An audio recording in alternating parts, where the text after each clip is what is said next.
So I got one of these Mount Bloom Model Co. Shorty combination cars a while back, about 2 weeks ago.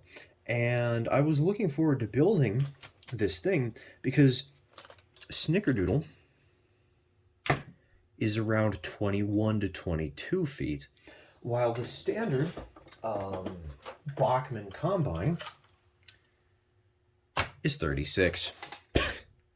There's a little bit of a size difference here. And so I wanted to get something for Snickerdoodle. I wanted to get a combine for Snickerdoodle that was a little smaller and better proportioned to her size. And you know what? This is about how long the combine is. I guess I'm not showing it very well on camera. Hold on.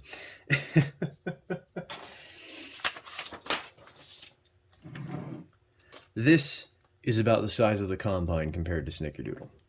It's going to fit in very well proportionately. So why have I had this kit sitting around for 2 weeks and I haven't worked on it at all?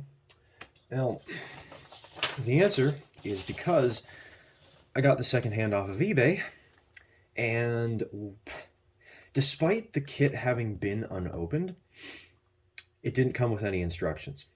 And I think the reason for this is because this kit might have been, this might be an older variation of the kit, or like it was produced at an older time where the guy who owns Mount Blue might have been emailing out instructions rather than packing them with the kit.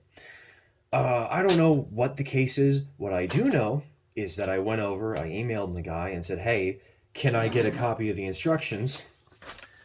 And we have a copy of the instructions right here.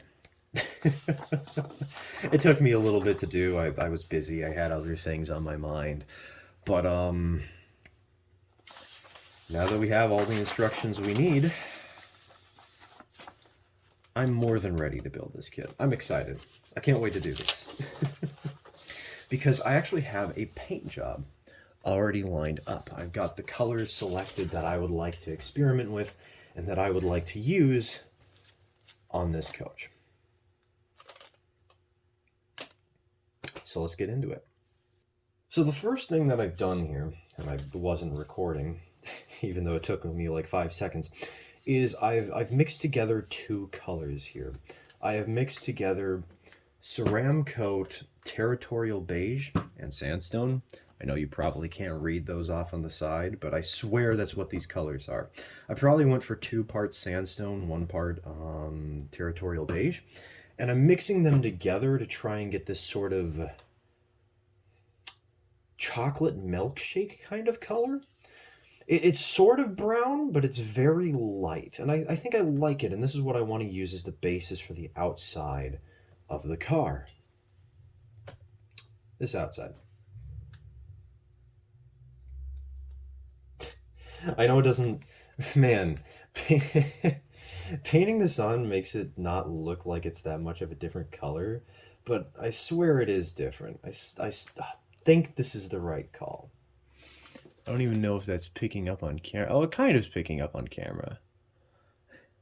It's mostly because the unpainted parts are more reflective. But I've got this sort of chocolate milkshake kind of color that I'm going to start by brushing on to the outsides of the car. This will be the base color that I want to work with today. I feel like I'm sort of I'm sort of learning how to do this stuff on the go.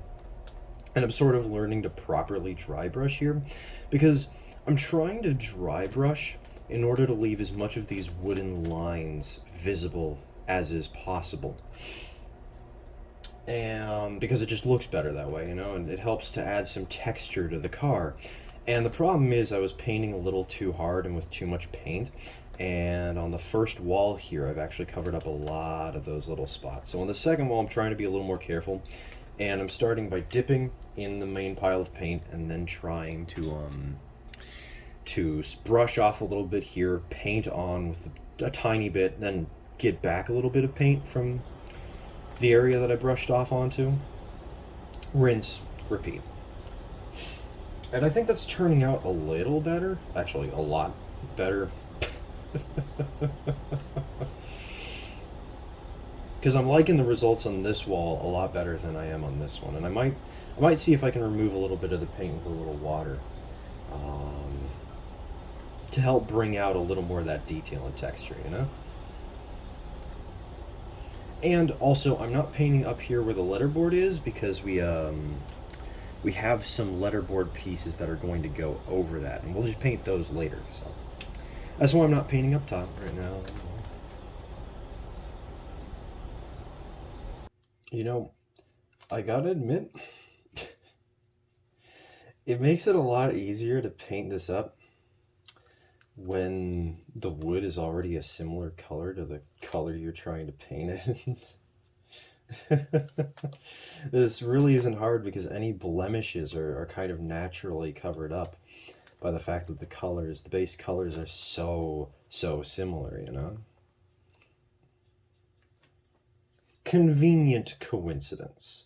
A very convenient coincidence. The only inconvenient part about it is it makes it hard to tell what you've actually painted when the light is wrong. That's especially true on these pieces. It's very difficult to tell what I'm painting.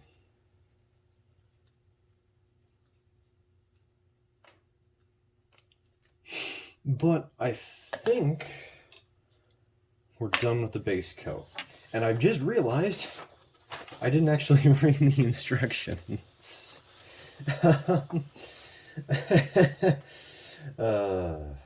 Quite ironic that I went out of my way to get instructions before I began working on this project, only to immediately ignore them. It's now telling me to use these peel and stick interior walls and add them to these exterior ones.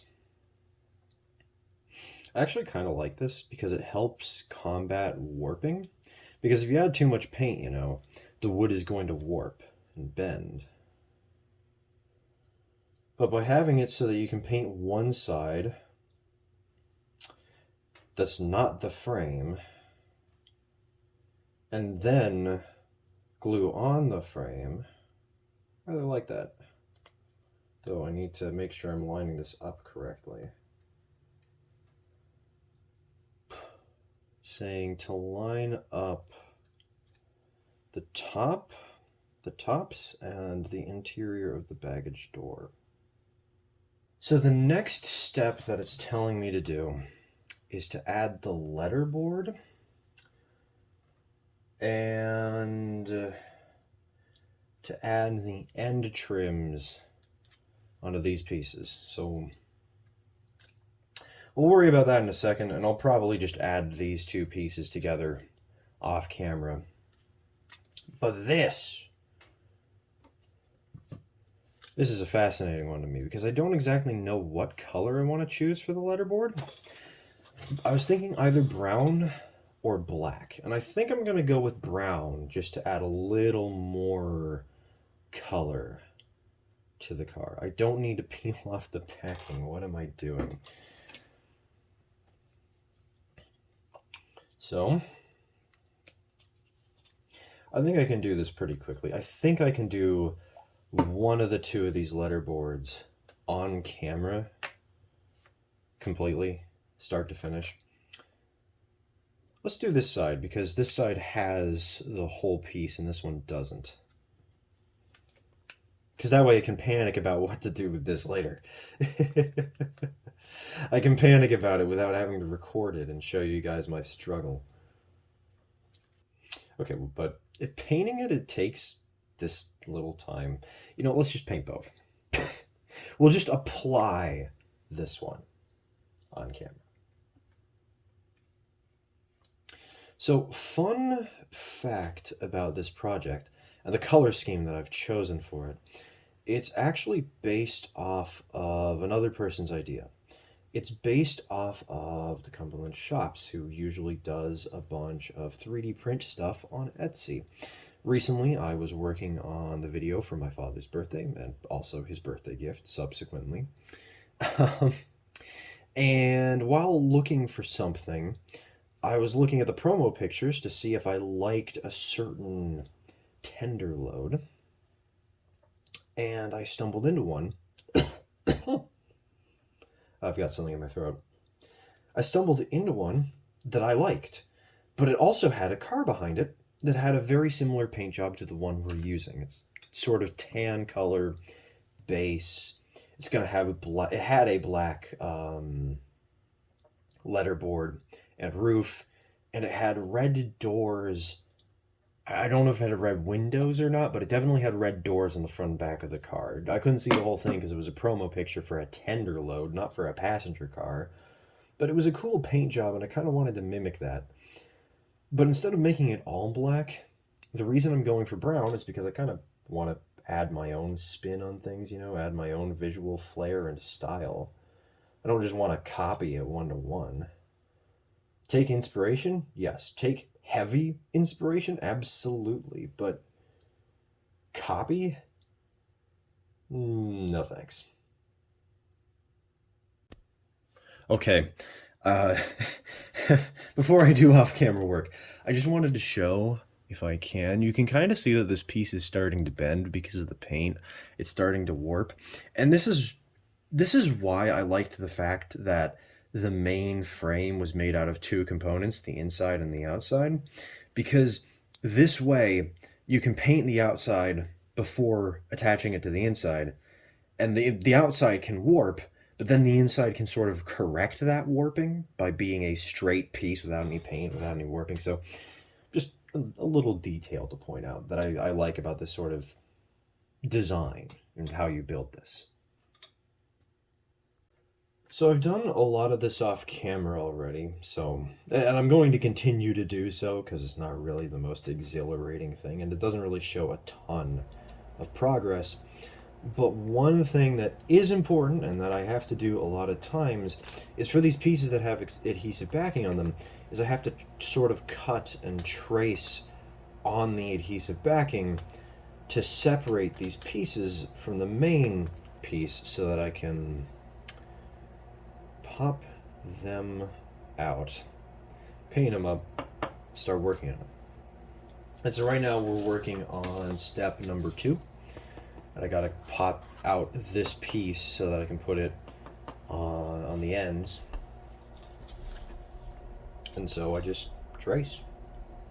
Put the knife down, take it slowly but surely, follow the line, and cut out each piece.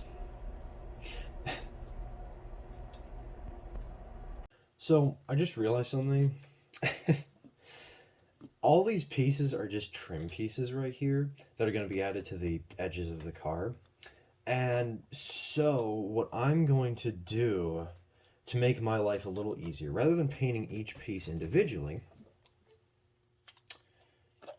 I'm going to paint them all at once.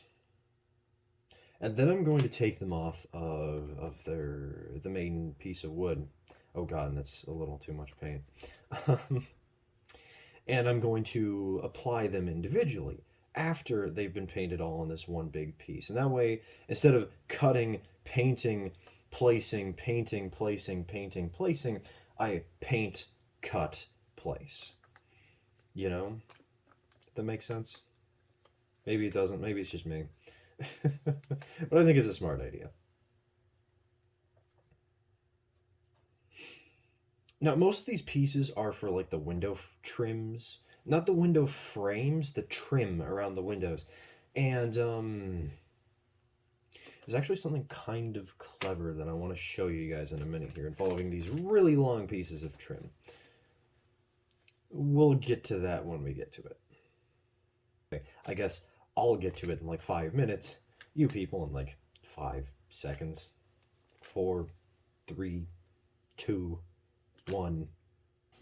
Okay, I guess we're not going straight to the cool thing, but I wanted to share another little technique that I sort of learned, or just came up with, I guess. Instead of cutting out each and every piece individually, I'm cutting out each block of pieces as best I can.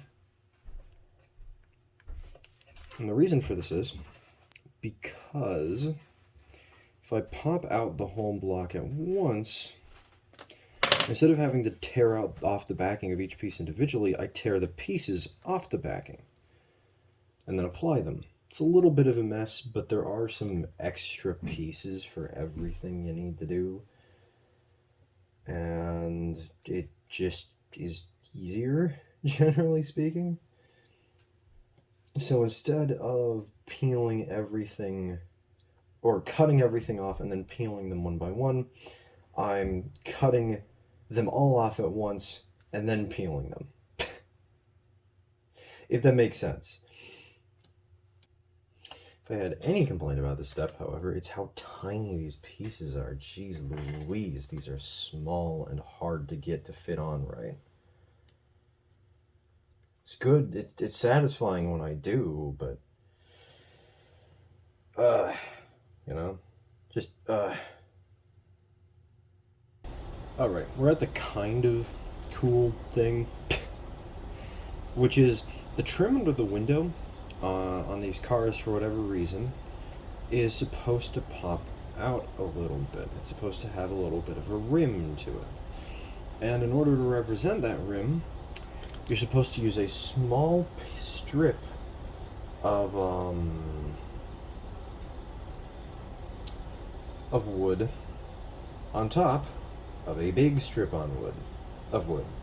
That helps to add just a tiny bit of depth. It's really hard to see with the camera angle, but it pops out a little bit, and I just thought it was kind of cool, you know? It's not something that's game-changing or anything, but it's a nifty little trick to help add that depth to the model. That's not too hard to do, I say as I'm readjusting it to make it perfect. Seems it's time to finally put together the frame of the car. Finally make this entire thing come together. This will need a little bit of wood glue. My dad got a new container the other day. I'm very happy about this. And we're just gonna add a little bit along this side before pushing this into place.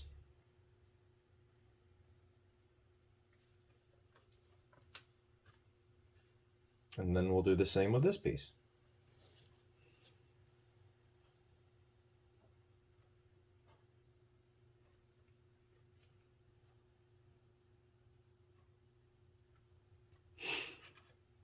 And as we wait for this to set,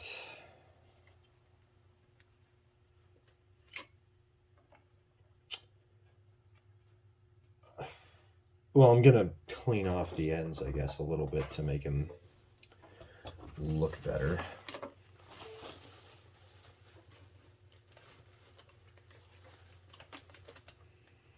But I'm gonna let this set a little bit. And as I do so, I'm going to clean out the paint because I forgot to do that. So we will be back once I think I've completed the entire assembly and got the basic frame of the car ready to go. See you then. Alright, so I said I was going to skip to the end of assembling all this, but after looking at the instructions a little bit, I've realized there's another couple of pieces I need to add.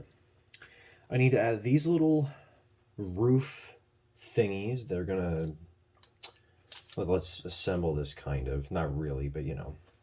They're supposed to go in a couple of little slots here.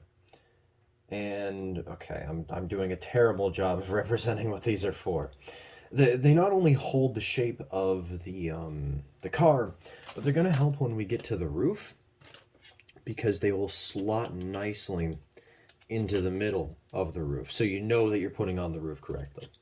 So I'm going to be adding these two little pieces to the build, but I'm also going to be adding this interior partition wall.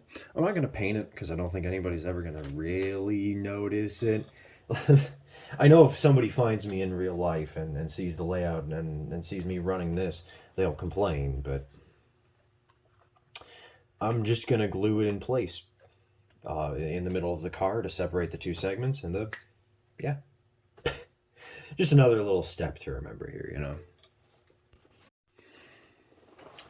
While waiting for the glue to dry on the main frame of the car, I think I'm going to get around to painting the front and the end doors and the baggage doors and the windows.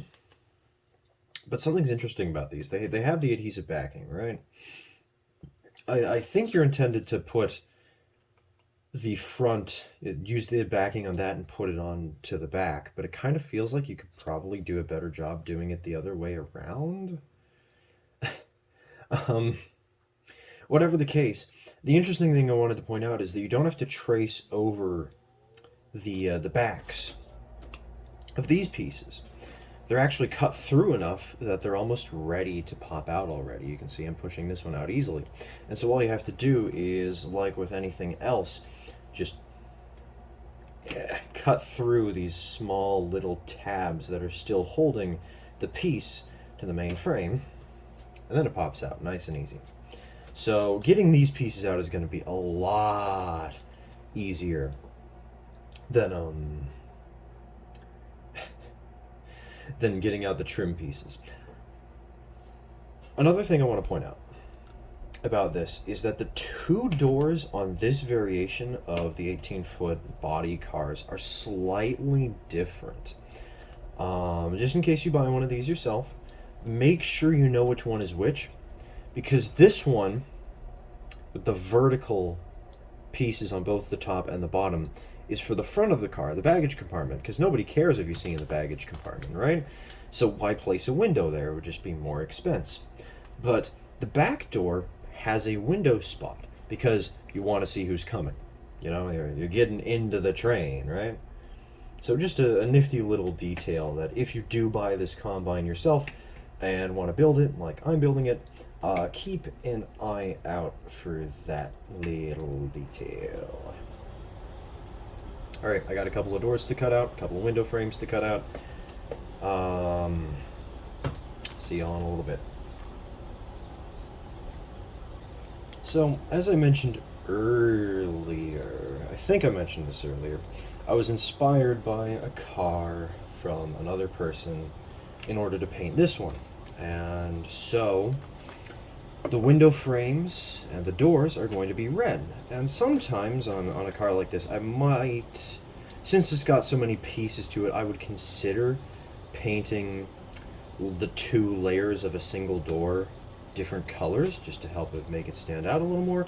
But I don't think I need to get that complex with this build, so I'm not going to. I'm going to paint both halves same color. I'm going to paint the window frames the same color as the doors, at least the front and back doors. The side doors, however, since they matter less to the public, I'm thinking of painting them in a little, or I should say, they matter less to hypothetical passengers in the car. I'm thinking of painting them in a little bit of a more brown color, something that's similar to the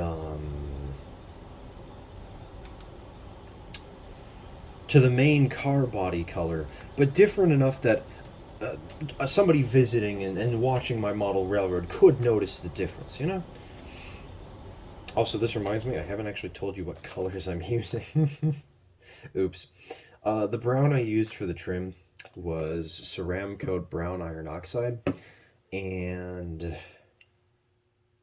The red I'm using for the window frames here and for the doors is Model Flex Dark Tuscan Oxide Red. It's a color I like a lot and I use a ton. And for good reason. It's a nice, dull red color that stands out, but doesn't stick out, you know? The difference makes sense. Anyways, I'm going to keep painting. I'll get back to you when there's something new to report, which there will be soon enough. But I am trying a little bit of a different editing style for this video where I'm actually doing a live commentary so that when I have to edit it in post, it'll be a lot easier for me because I don't have to record a voiceover and then sync up a whole bunch of clips to said voiceover. The voiceover is already synced up. I need to double check, make sure it's good, make sure it works right, etc., etc. So if this sounds a little more informal than the previous videos that I've done, that's why. Let me know if it works. Let me know if it doesn't. Stir here in post. For the court record, this was recorded back in February. Procrastination sucks. This new video style was super easy, and the only reason it wasn't done sooner is because I never started editing it. I mostly mentioned this recording's age because we had some similarly edited videos in the month of March, and I think I already asked for comments and critiques on this style already, back in one of those videos, but hey, criticism helps to refine my content, so please feel free to ramble in the comments about things you think I could improve. Thanks. I think I figured out what color I want to make the side doors. And let me just test this really quickly. Oh yeah, that's a good color choice. I would like to make the side baggage doors territorial beige. After all, it's one of the two colors I used to make excuse me, to make the base color for this car. So we're just going to go with some territorial beige and hope that works. And if it doesn't, I'm going to cry myself to sleep. And if it does, I'm going to smile myself to sleep.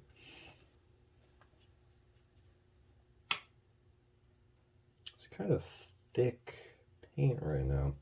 Maybe I didn't shake it up enough.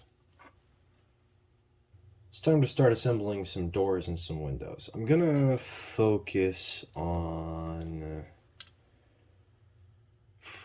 let's see, the door that has a window. This one right here. So we're gonna take its piece of window glazing, cut it out like basically every other piece. Take the backing off of it very carefully. Very carefully, I say, dropping it onto my own person. The way I like to do this is to sort of squeeze it so that there's some bumps that start appearing, and then very gently push at it with a knife until the knife goes through this little backing material, and then use that to pull it off. Now then, what we want to do is on the front part of the door, take off the glazing, put the door over itself, and then fit the window piece in the back. We got an excellent looking door. Then we're going to have to use some canopy glue. Why don't we just get this door in place while we're here?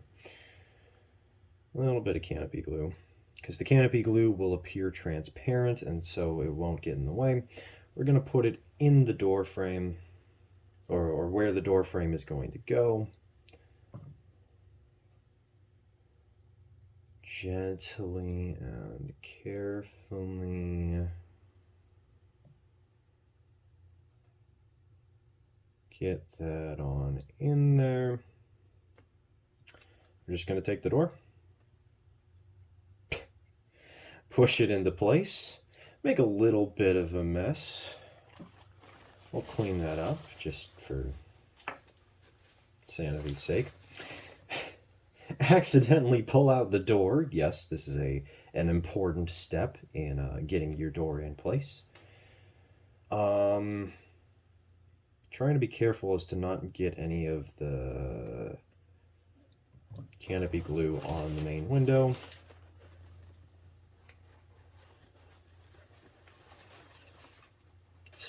Gently scrape away. Use a toothpick. You know, I'll use a toothpick to make this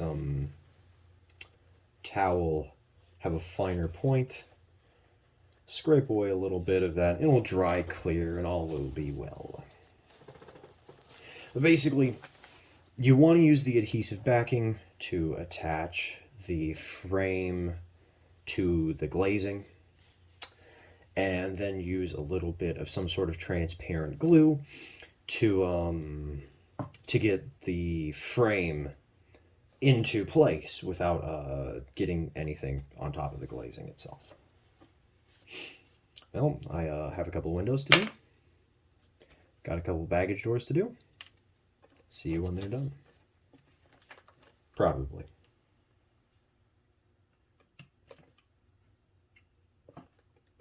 Actually, no, nah. Screw that. Let's do one window on camera. Let's do a window on camera. Stir and post again. Watching this clip, I'm realizing that I don't think the way I removed a little paper layer or whatever it is that's attached to the window material is the best way to do things. I feel like I might be scratching the windows slightly. I haven't noticed that yet, but I might be. So if you've got a better solution for taking off that little paper layer or whatever, please let me know, because I don't know of any better ways to do this. Thanks. And we get some canopy glue, preferably not too globby. You know, we'll actually add it to the edge of this piece instead.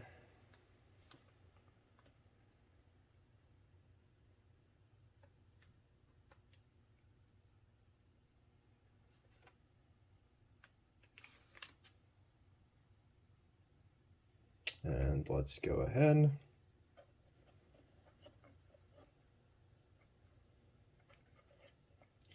Get it into place as best we can. And presto. It looks kind of terrible right now because there's so much canopy glue in the way. But once that dries, once that clears up,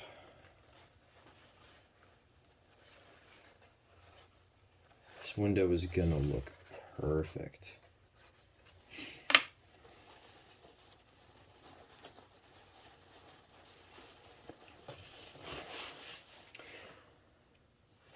And you know what, just to say we've done one of everything, let's also do a baggage door. Screw it, why not? Take the big baggage door window piece, cut one of those out. Do that same old trick. Again, doesn't take very much force, just be patient, so you don't scratch the glazing on accident. Take the outer piece, peel off the adhesive backing, put it on top of the inner piece. The inner piece is supposed to go over the larger of these panels, these 4 panels. So set that down there. Get the window in place over the top couple panels.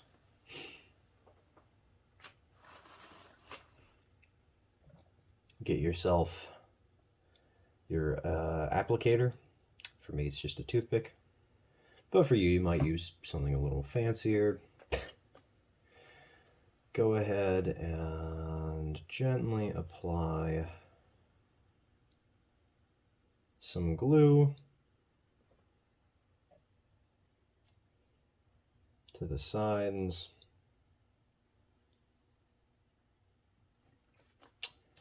get your door, get it in place.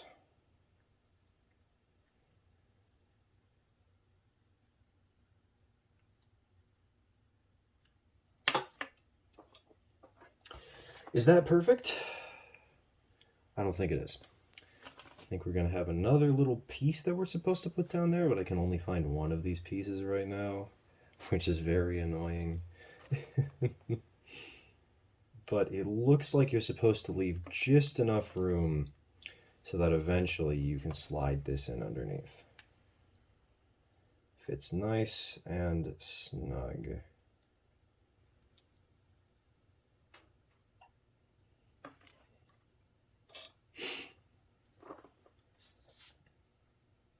So you actually want to make sure that the top is flush with the top up there, but the bottom has a little bit of an opening available.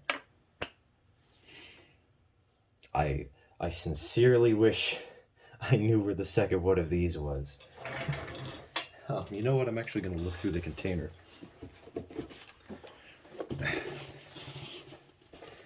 Well, I found a piece that I forgot to take out of the box. Aha! I found the second piece. I found two pieces I forgot to take out of the box. Oops. We also have this little brass wire that we're going to need later. I guess it's a good thing that I checked the box. Anyways, before I forget, let's get a little tip here and clean up on aisle 5. Someone left their heart-shaped object lying around. And yeah, I'm just going to keep adding doors and windows, and we'll be back in a little bit.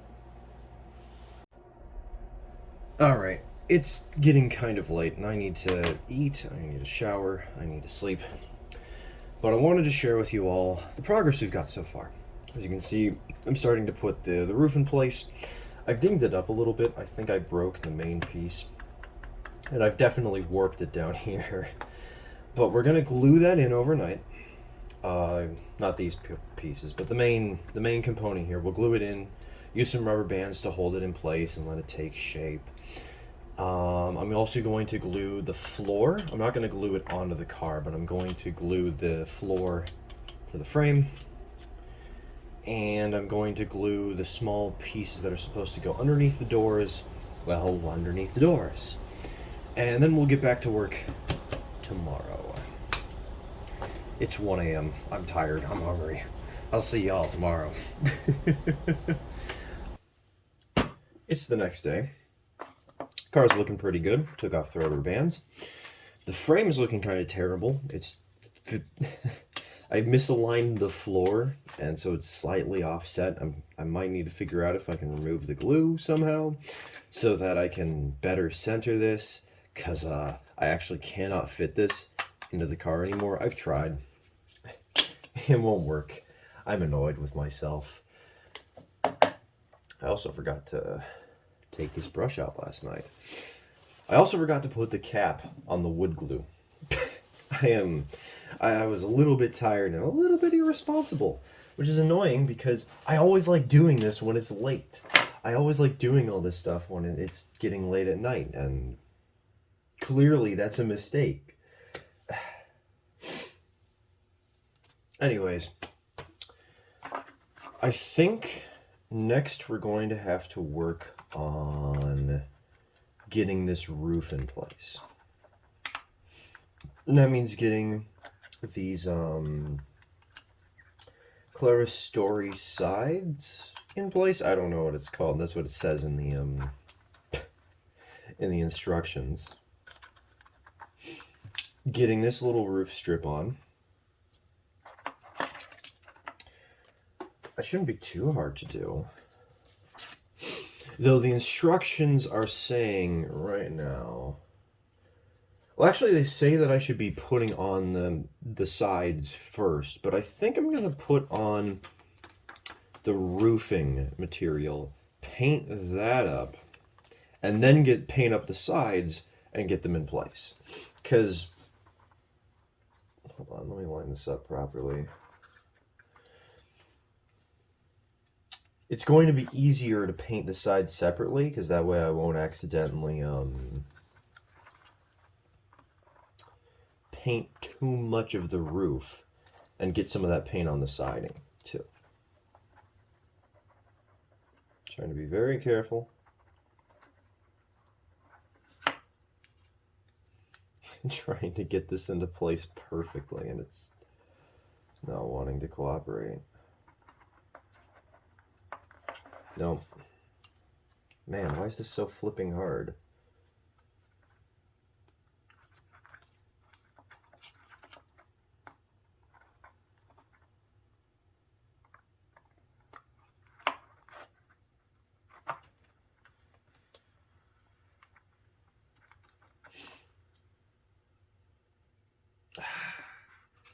No, I need to get this perfect. It was barely off. I need to get this perfect. I need to get this absolutely perfect.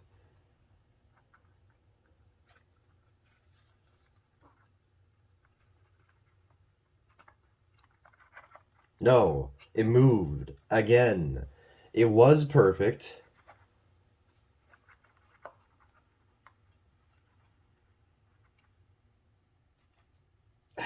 This is annoying.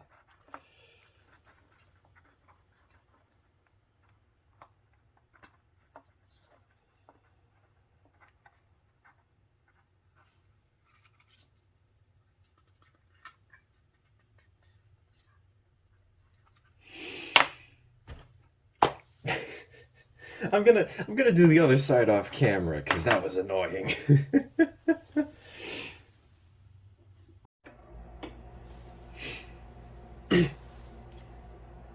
I think the pressure of the camera was causing me trouble because I did the other side in 2 seconds. Like, legitimately, it took me no time whatsoever to do this other strip here. Anyways, I'm just gonna paint things black for the roof. Nice and simple. And we'll probably come back for a second coat in a little bit because I don't think this is going to cover as much as I'd like it to. And I might add a little bit of a dark wash later too. We'll see how this all goes. This all turns out. But for now, we're gonna paint a little bit of black onto this thing. I can see that the paper is starting to bend from this paint, and I don't exactly like that. But not much I can do about it.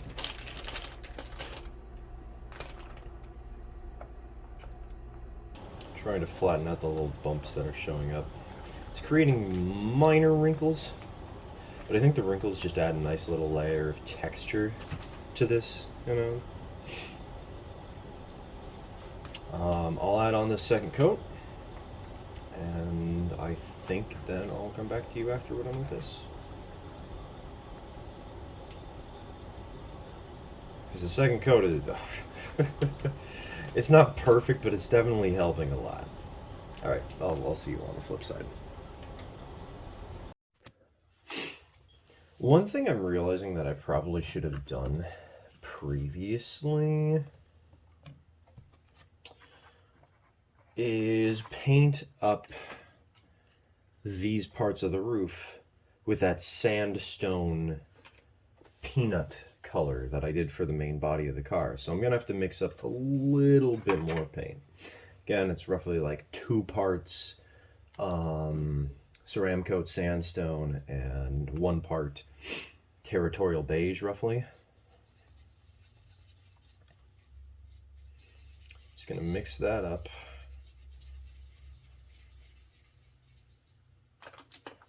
To get this creamy brown.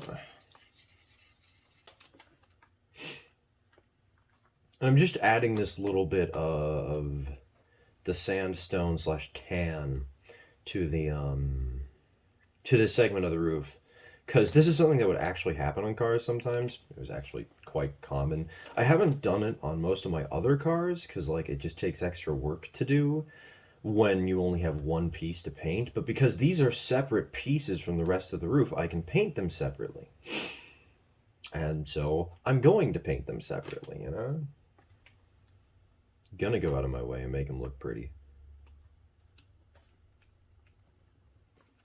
It doesn't really matter what side of these you paint because they've got the same exact placements for the spikes that hold them in place, the little posts and nubs and whatnot that help center them. So all that really matters is I paint up one of these two sides.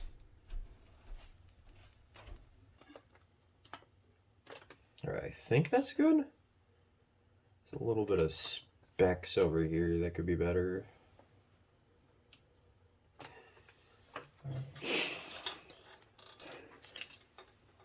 Now, while I'm waiting for that to dry, I'm going to skip ahead a step where they recommend that we use a small knife handle on this piece of the roof and use it to sort of conform the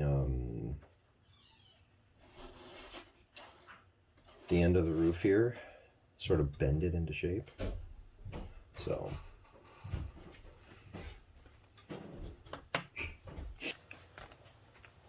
I think we need to better hold the stuff in place, so we're going to use some wood glue. And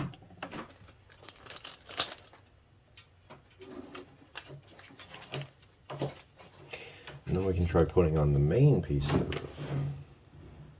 Just don't know where I put my other, oh, there's the toothpick. We'll admit that it does not help that this little piece of wood right here has popped out, but oh well, not much I can do about that.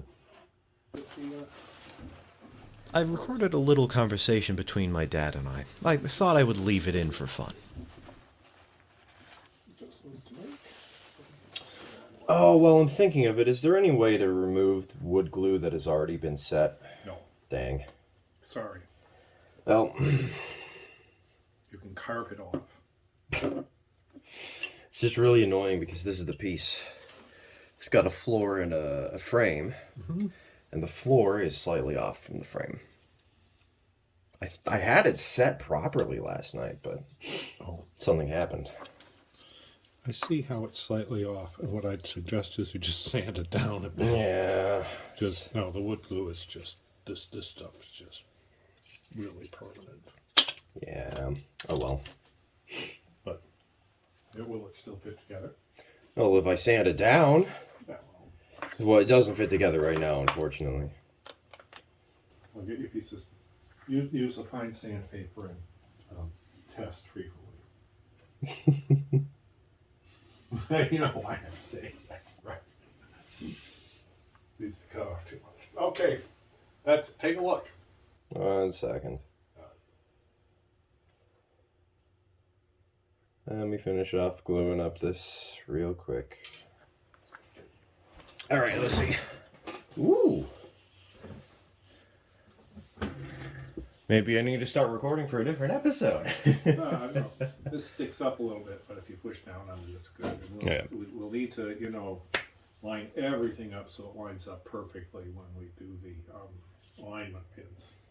Yep. Hold on. I don't think I mentioned it, but this piece, this one in the front of the two parts of the clerestory roof, however you pronounce it,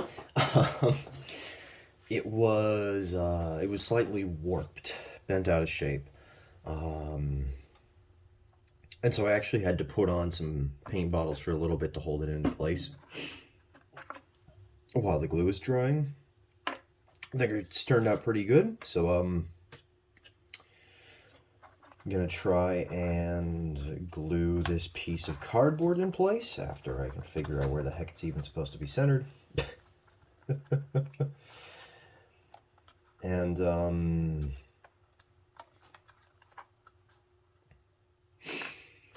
that's the roof, I think. Hold on, is there anything else I need to read over in these instructions?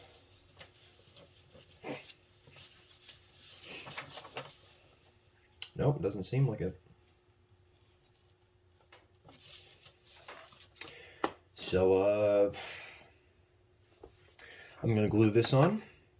I'm going to use this little strip of paper and paint it up kind of like this. And, yeah. I don't really feel like recording it. I'm sorry, but I'll do it off camera, and then we can hopefully start work on getting the frame and floor in place and making this car look truly finished. All right, we are back in action on this project. I've been putting it off for a little bit, mostly because I've been waiting for these trucks to come in. They're 3D printed nylon parts. They're made by, I think the name was Full Circle Models, but they're sold through Mount Blue, who makes this kit. And basically, they're trucks, the 3D printed trucks that this car is designed to go on. Or I guess they were designed for the car after the car was made, due to a shortage of parts at the time for the regular trucks you would normally use. However, the one nice thing about them is they have talgo couplers, so to say, rather than body mount. And so what that means is you can actually have your couplers swing out on sharper curves. And the reason I like that is because it means we can run this with Snickerdoodle on a 9-inch radius curve. So that's why I got those. I think we're going to have to spray paint them black just to make them a little less prominent. This isn't a bad color, but I just would prefer black, you know. Another thing that's happened is I have trimmed down the floor so that the frame can now fit into the base of the car. Unfortunately, this did damage the floor a little bit. Fortunately, you're never going to see that. So, what we're gonna do here, I think... Oh, what we're gonna do is find the instructions again. I remember, yep, they're just over here.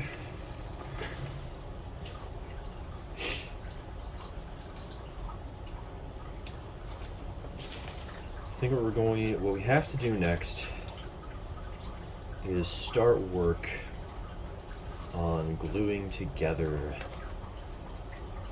the underframe. Getting this set up, getting this going. So let's do just that. Now, one unfortunate thing that happened off camera is there's these two end pieces of some sort that are supposed to go all the way down here, and one of them got split in half. I don't know how this happened. I guess we're just gonna have to glue it back together. It's a bit of a fragile piece, I guess, but it's unfortunate, but we'll work through it. Everything will be fine.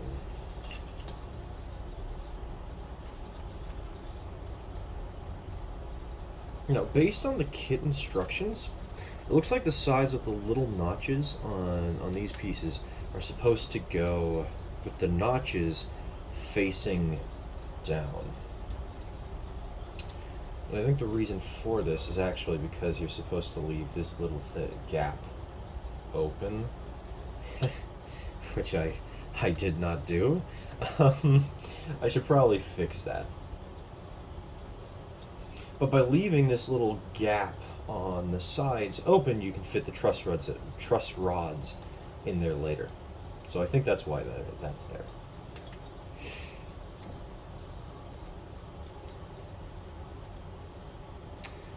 Then we'll add this piece. And I'll probably take a break from showing you guys things.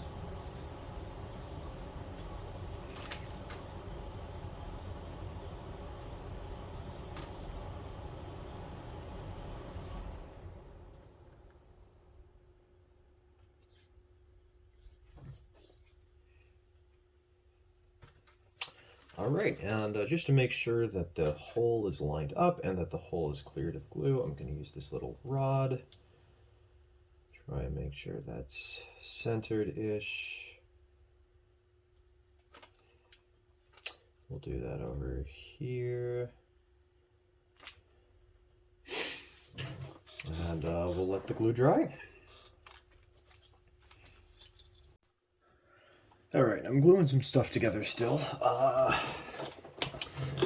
Just notice something. So you're supposed to get these two pieces that have this funky shape in the middle-ish of this area. They'll help to center the truss rods, or to give the truss rods some shape.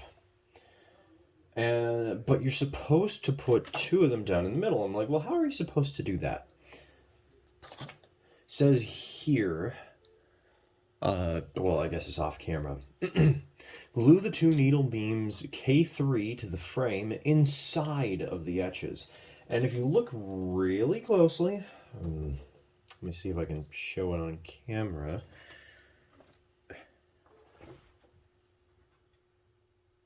Don't think I can, but there's a very tiny etch right here at the tip of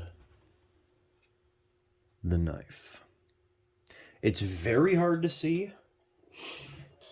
I wish it was more visible personally, but I'm glad there is some way to determine where the heck this piece is supposed to go.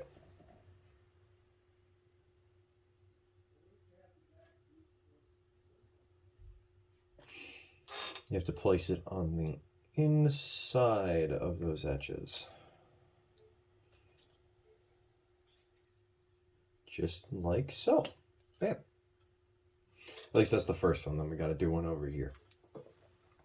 That's something I struggled with for a few minutes, so thought I'd point it out. So in case one of you tries to build one of these cars, you can get a little bit of advice and a little bit of a head start on this step.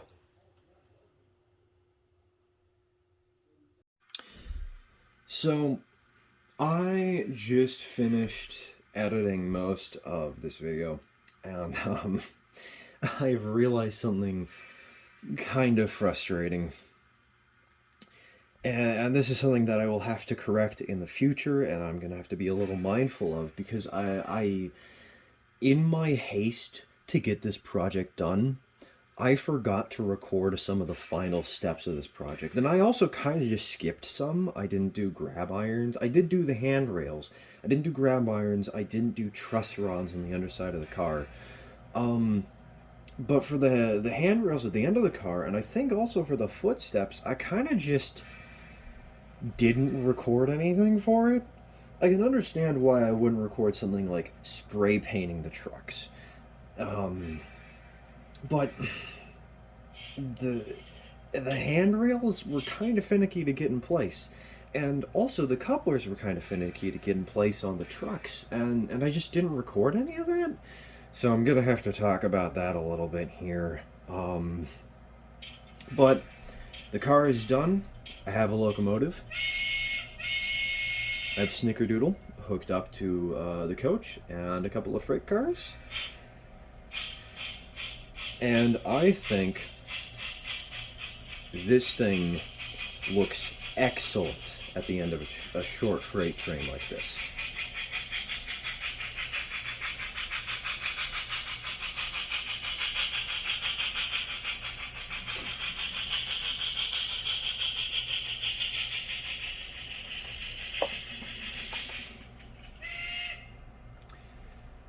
I also have come to realize that this coach looks kind of like peanut butter and jelly colors with the way that I've managed to paint it up. So it kind of fits in with the food theme with Snickerdoodle and cherry. Maybe I should name this like PB&J on the side of it or something. I don't know. I really like how this car has turned out. I think I did make a bit of a mistake with the color on the baggage car door. I think that the baggage car door, I just shorted out the layout by moving the coach. That was a mistake. That's what the noise was. Anyways, I think the baggage car door should have been the same peanut color as the rest of the car. I don't know. It feels just a little bit out of place in its current form. That's my one complaint about how this has turned out. Otherwise, I really like it. I really like the trucks being able to allow this car to handle 8-inch radius curves, because you know that I have plans to build a micro layout somewhere in the future. I have ambitions to build an On30 layout on 2x4 feet, and this will be the passenger train for that one of these years. Anyways, let's talk about the stuff that I forgot to mention real quick. For couplers, we used KD number 5s. I don't remember the lengths of the screws, though. I remember one thing we had trouble with when getting the couplers in place and getting the coupler boxes in place was actually that the screws were so long that they were poking into the car, the frame of the car, and so we had to get quite short screws. I want to say they were like 3/16 of an inch, 3/8 of an inch. It was 3 somethings, I think, and I think it was a standard screw that you use on most coupler boxes, which is like a 256 or 2/56, 2/56. I don't know. My father dealt with that more than I did. I wish I had wrote down notes. I wish I had recorded that moment. Pastor is a moron, though. The footsteps comprise of a wooden block and a wooden step. You just glue those in after painting them. Very simple, very easy, very intuitive. And for the grab irons and the handbrake just goes on top of the grab irons, and there's a little tiny peg that prevents it from slipping down too far. And the handrails you have to cut out from a little structure of some kind, and you have to cut them kind of short in order to make sure that they're short enough that they can fit in these holes, but you kind of have to balance it out well so it's not too short that the posts don't actually stick into the holes. There's a little bit of extra material down here, and there's some tiny little, I don't know what to call them. I guess they're kind of like bolts, but they're little rings that stick out on each one of those posts that prevent this from going any lower than it already has. So you kind of want to cut close to those little rings so that the posts are very short, but you don't want to cut them so short that it doesn't fit in the end, you know? I hope that's making sense, because honestly, I don't know how else to tell you other than to show you, and I don't know how to show you because I forgot to record this part like the moron that I am.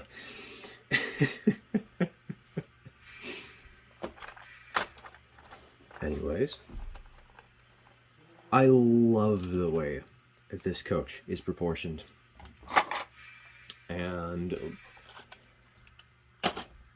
I am very happy that I got one of these, because right next to Snickerdoodle,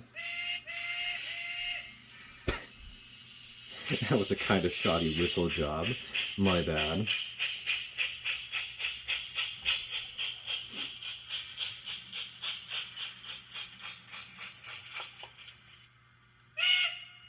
This makes for the perfect passenger train.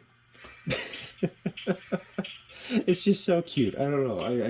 I really, really like the way this has turned out, and I've been having a lot of fun running this in circles on my father's model railroad as we finish up working on my own. And I am happy with how this turned out. I have learned a couple of lessons, both about recording and building one of these cars, that I will definitely apply to future projects. And this has been a surprisingly long video. Thanks for sticking through it. Cheers, folks.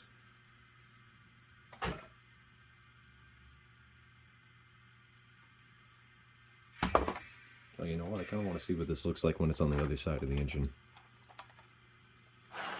Let's end the video that way, why not?